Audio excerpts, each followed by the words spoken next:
Now, you look at animals with magnetite crystals in their brains. Birds flock south for the winter, go back north, they migrate, right? Animals across the Serengeti plains of Africa can navigate, go anywhere. If there's a tsunami coming in to a shore, the wild animals, they know long before the tsunami even arrives, get the heck out of here, right? They know long before it happens.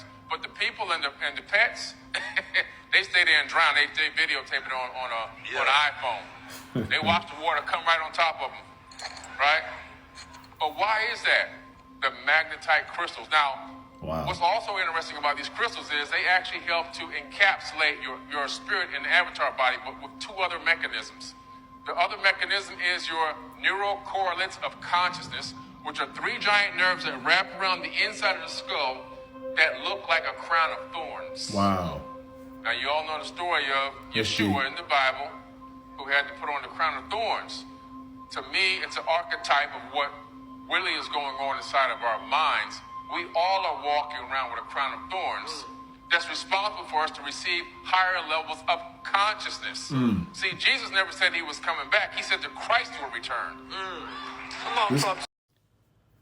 Wow. You know, Billy Carson never ceased to amaze me with the wealth of knowledge that he has.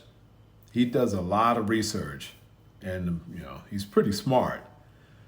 But I never knew that the magnetite crystals were responsible for navigating the birds across, well, help the birds navigate from one part of the planet to the other part of the planet. It's amazing. And I also didn't know that the magnetite crystals were responsible for like a mechanism in animals to warn them if there's a tsunami over in that part of the world. It's true. I know that for a fact because I have a co-worker, well, former co-worker, that was from Asia, and he just happened to be over there during one of the tsunamis.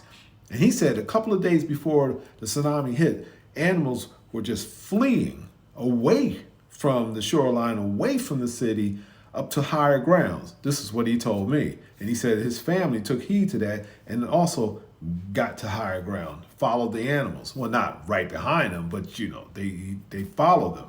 They followed their path, their pattern. So I know he's telling the truth with that. You know, it's amazing. But anyway, we appreciate the information that we get from him because he's pretty knowledgeable. But I never knew about the magnetite crystals. I learned something every time I listen to this guy. This man is, you know, he's brilliant. He really is.